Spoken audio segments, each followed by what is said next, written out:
Hello, ladies and gentlemen, and hello to lecturer.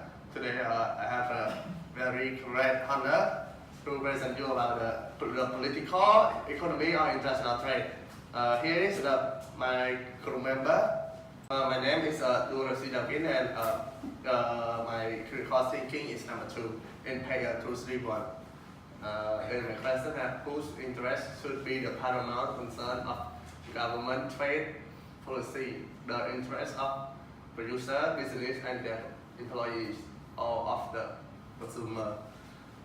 First of all, is strategy. Strategy is the trade policy to look after the interest of the both business and consumer. The government in representing the interest of producer has a responsibility to have a policy that will ensure that our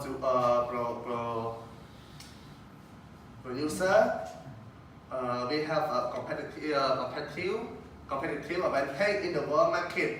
The theory outlined in the strategy trade policy are designed to help business capture first mover advantages. We as a nation has made many mistakes, such as in the steel industry, where we protect the market to manufacture and develop too many protectionist policy. The result in local machine manufacturer creating more expensive machine to part, which cause manufacturing costs to go up and output to fall. Everyone loses in the long run.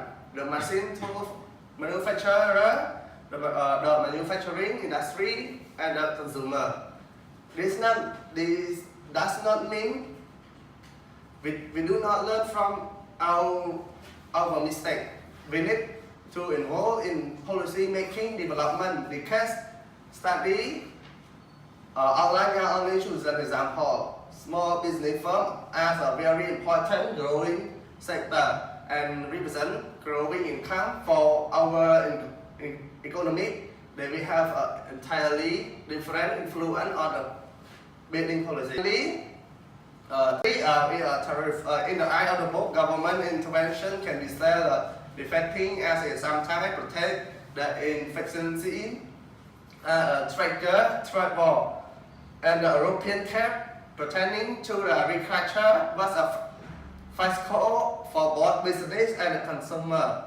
On the other hand, if the government doesn't set policy to protect the interest of business, then global firms may take an unfair advantage.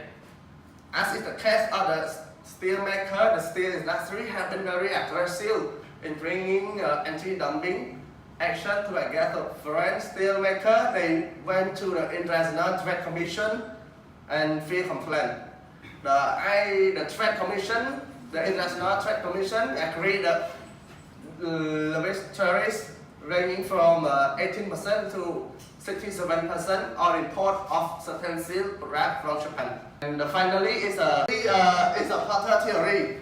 Based on the Porter theory, it goes that nation firms get competitive advantage if their domestic consumer are sophisticated and demanding, such as consumer pressure local firms to meet high standard of product quality and produce innovative products.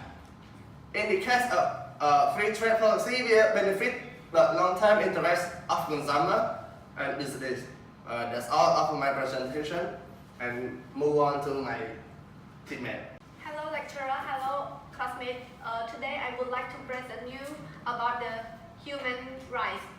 Do you think government should consider human rights when granting preferential trading rights to countries?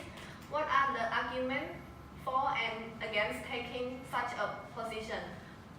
First of all, I strongly believe that government should consider human rights when granting preferential trading rights to country.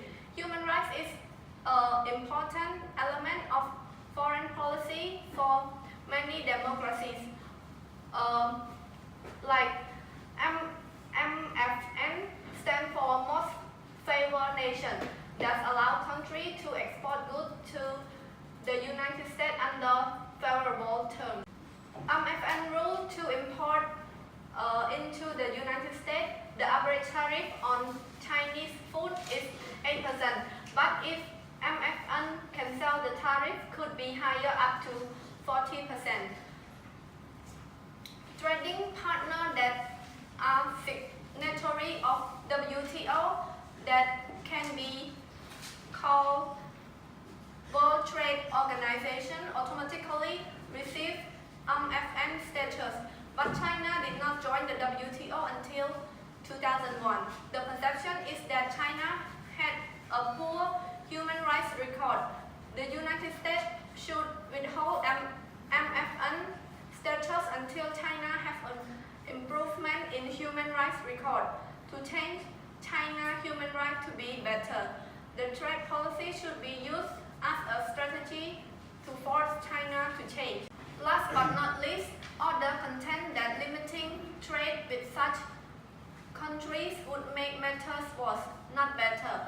They argue that the best way to change the internal human rights stand of a country is to engage is through international trade. At its core, the argument is simple: growing bilateral trade rates the income level of both countries, and as a state becomes richer, if people begins to demand and generally receive better treatment with regard to their human rights. This is further of the argument in chapter 2 that economic progress begets political progress. If political progress is measured by the adoption of democratic government that respect human rights, this argument ultimately won the day in 1999 when the Clinton administration supported China's application to join the WTO and announced that trade and human rights issues should be decoupled. That's all of my presentation. Thank you for your participation. Hello lecturer, hello classmate. Today, my name is Kung Payan. I'm going to present about the critical thinking number 3 at the page 231. Given the argument related to the new trade theory and strategic trade policy, what kind of the policy should the business be pressuring government to adopt? There are new trade theory and strategic trade theory. New trade policy is the ability of the firm to gain economics of scale can have the important implication of the international trade. It makes 2 important points. First, through the impact of the economic of scale, trade can increase the variety of goods available to the consumer and decrease the average cost of goods. Second, in those industries where the output required to attain economic of scale represent a significant proportion of the total world demand. The global market may only be able to support the small number of enterprises. For example, what happens when the nation trade with each other? Individual national markets are combined into a larger world market. As the size of the market expands due to trade, individual firms may be able to better attain economic of scale. According to the new trade theory, is that each nation may be able to specialize in producing a narrow range of products than it would in the absence of the trade. Yet, by buying goods that it does not make from other countries, each nation can simultaneously increase the variety of goods available to its consumer and lower the cost of these goods. Those trade offers an opportunity for mutual gain, even when countries do not differ in their resource, endowment, or technology. Strategic trade policy. The argument has 2 components. First, it is argued that by appropriate action, a government can help raise national income if it can somehow ensure the firm that gain in the first mover advantages in industry are domestic rather than foreign industries. Those, according to the strategy trade policy acumen, a government should use subsidies to support promising firms that are active in newly emerging industry. Advocates of the acumen point out that the substantial R&D grant that the U.S. government gave Boeing in the 1950 and 60 probably have tiered the field of the competition in the newly emerging market for passenger jet in Boeing favor.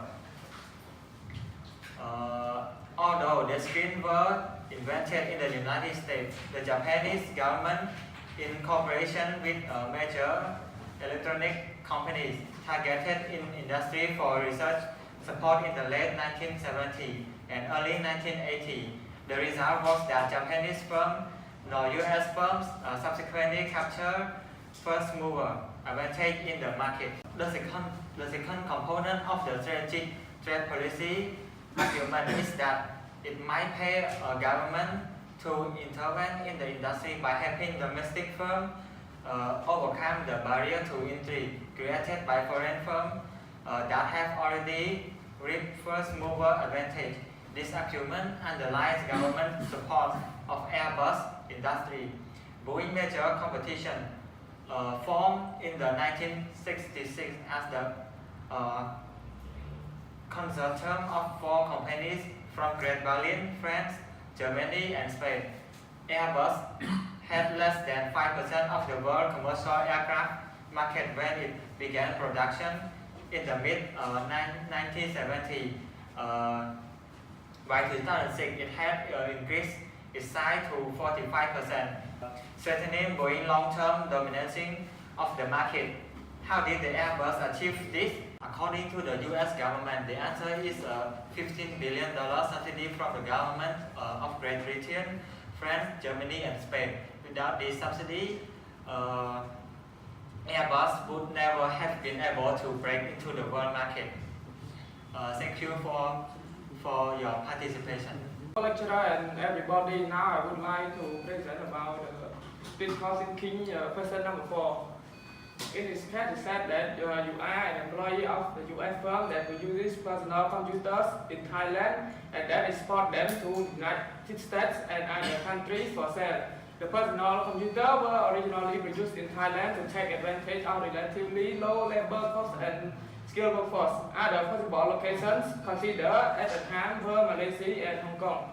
The U.S. government decides to impose punitive 100% and volume tariffs on imports of computers from Thailand to punish the country for administrative trade barriers that restrict U.S. export to Thailand. How should the firm respond? What does this tell you about the use of targeted trade barrier?